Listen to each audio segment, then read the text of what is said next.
So I chatted with my coach and we're all a go for intuitive eating. So the directions that she did give me was just to keep, lots of colors in my diet, keep good variety, lots of whole foods, which isn't really a problem for me. That's kind of what I already do. But what I do need to work on is variety and switching it up. I'm really good at eating the same things all the time. And honestly, yesterday I hit a wall where I was like, everything sounds disgusting.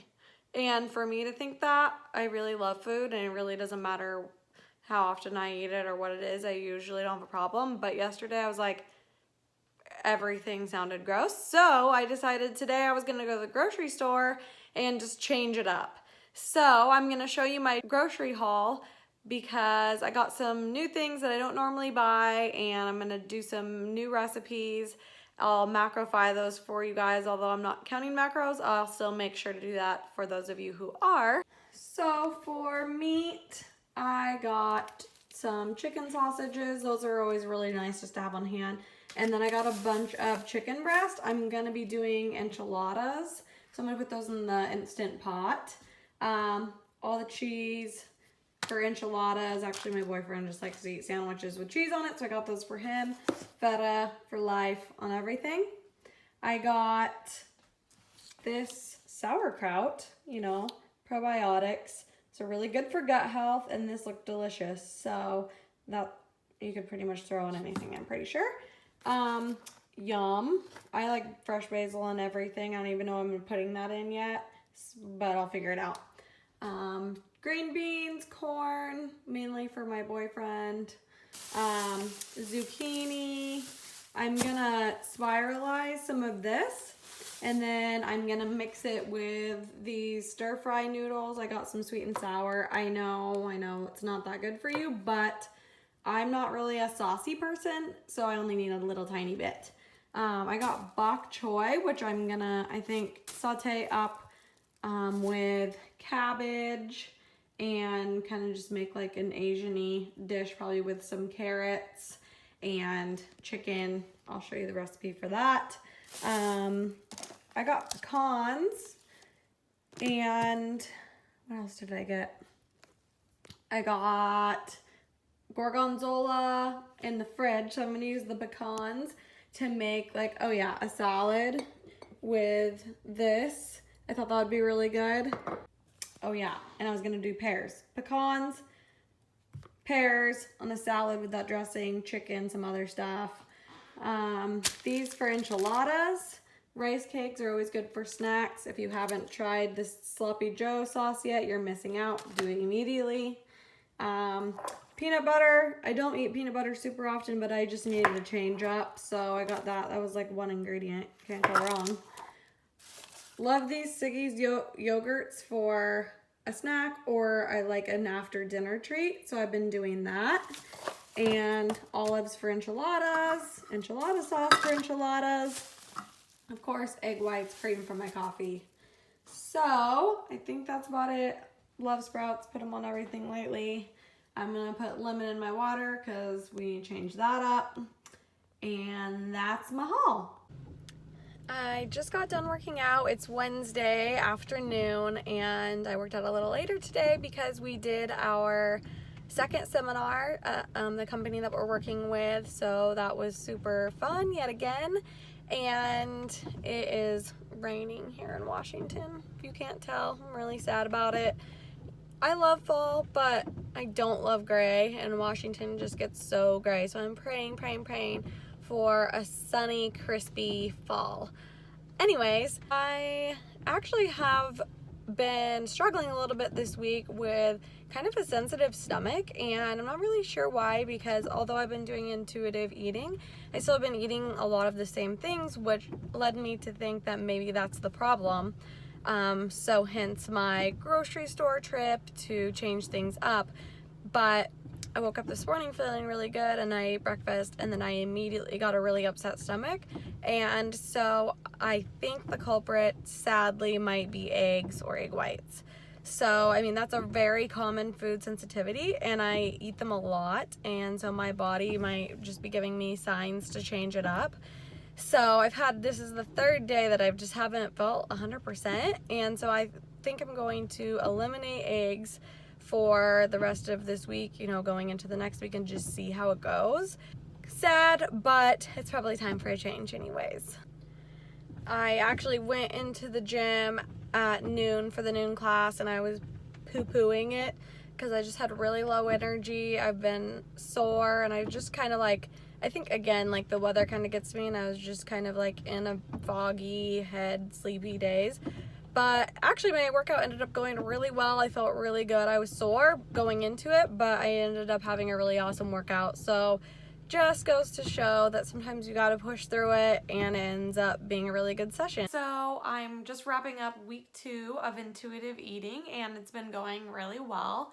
My workouts have been feeling good, but again, I've really just been listening to my body. So there's been some days I've been super sore and I just take it easy in the gym, and then other days I really feel like I can push it because I am getting a little extra fuel now, and I can tell that my energy is up there. Body wise, I feel like I'm still in a really good place. I do think that maybe I've just like not even necessarily gained weight, but I just feel a little bit like fuller and just a little, not even fluffy, but I'm not like shriveled down to nothing like I was with 100 carbs.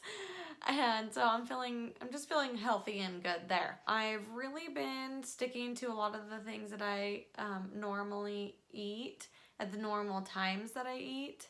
But as far as what I'm eating, I really wanted to take this time to kind of change it up. And I showed that in my grocery haul.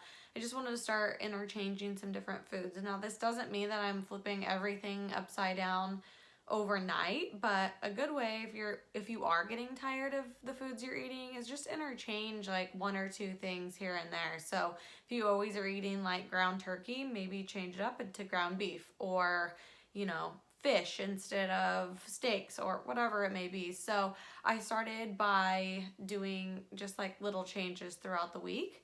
I still have had a little bit of stomach, like gut irritation, and I'm not really sure why.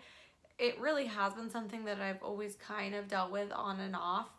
So I'm just trying to really be aware of what I'm eating and how it's affecting me, and hopefully I can kind of pinpoint certain foods that are bugging me. Things that I've noticed differently with just doing intuitive eating, especially at the end of a cut, it's so easy to start getting really burnt out, kind of obsessive, or a little bit anxiety around food.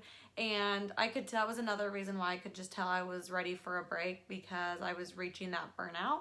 And so now I feel like that's completely been lifted. Like, I don't stress about my next meal. I don't stress about food or obsess about food all day. And that's kind of where it was getting to. And so I'm really happy to just feel like I have a really healthy relationship with food right now, and that I'm not stressed over it all the time. Something else that I got pretty bad about, and I kind of go through phases of doing this, is like hoarding all my food until nighttime. So even if I work out in the morning, I will eat a normal breakfast and usually a really small lunch, and then I have all these macros left for dinner.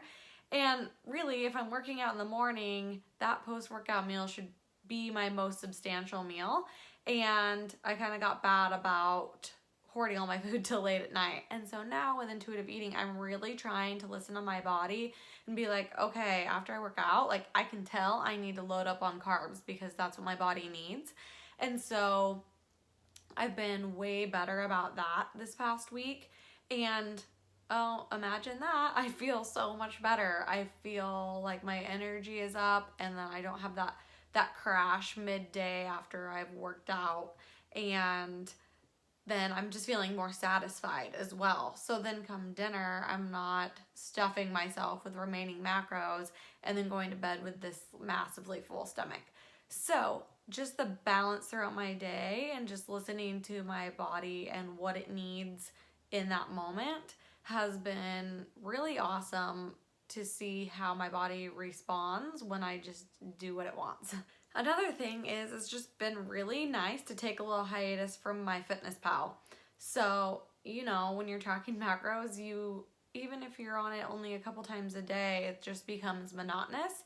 And of course, yes, I am going to use it again and I'm going to get back into macros, but right now it's just been a really nice break. It's just like from technology in general, like just that feeling of taking like a whole day away from being on your phone or your computer is so refreshing. So it's kind of been like that. It's just been a really nice break. On the, I guess, the cons side of intuitive eating is I'm a person that likes structured. I'm a person that likes routine. And so there is like that moment of like feeling a little bit out of control and lost and just being like, okay, well, I hope this isn't undereating. I hope this isn't overeating. And I had a little like stress about that. Not too much, but it has been like, oh, I don't want to backtrack and lose all my progress, things like that. But I'm feeling good, so I'm not like too overly worried about that. Other thing is when I was tracking, I was always really good about volume and getting lots of veggies, and I don't know why necessarily, but I have noticed I've really had to actively force myself to get more veggies in while I'm doing this, and I think because part of me is like, oh, I have the freedom to have whatever I want. I can have like bread instead of this, and I'm not counting, so it's kind of just like going with the flow. And so I have just noticed that I haven't been gravitating towards that. I have been eating it, but it's been more like, no, you need to do this, rather than craving it like I normally would. And then another thing is really actively making sure I get enough protein in, which I did not think this would be an issue, because when I track macros, I'm always like trying to keep it under. My protein goal is 125, and I'm always like constantly almost going over that. And so I think it's because I am naturally gravitating towards more carbs and fats. And so I am kind of full on that and then not going for the protein. So I'm actively trying to make sure I'm getting protein at every single meal. I'm still getting like my collagen, post-workout protein shake, things like that. And then the other thing is I have noticed I have been way more likely to grab a little snack or a little nibble or a little this or that in between meals. So snacking has been a little bit higher. And it's just almost like that naughty little kid in me that's like, well, I'm just gonna have a little bite because I can, and I don't have to put it in my tracker or whatever. So this next week, that's like one of my main goals, is to really not snack in between meals. Like make my meals nutritious, make them balanced, and so that I'm satisfied and not reaching for those little things in between meals. Like I said, I'm 2 weeks in, and I still don't know how long I'm gonna do this for. I'm thinking maybe around a month or so. I'm feeling really good, but I'm also kind of craving that structure that macros can bring. So there's still so many reasons why I love tracking macros, so I'll definitely go back to that. But even just for the sake of experiment and just a little mental break, I'm gonna continue with this for a little longer. Let me know if you guys have any questions on intuitive eating, why I'm doing it, if it's good for you, or this is something that we as coaches think that can be really, really good for when you do need that break, because we all know we hit that burnout point with macros and tracking and all of that. So if you do work with us or are going to in the future, never be afraid to reach out to us and communicate how you're feeling, because this is something that can totally be coached through, and with the right direction, it can be super successful.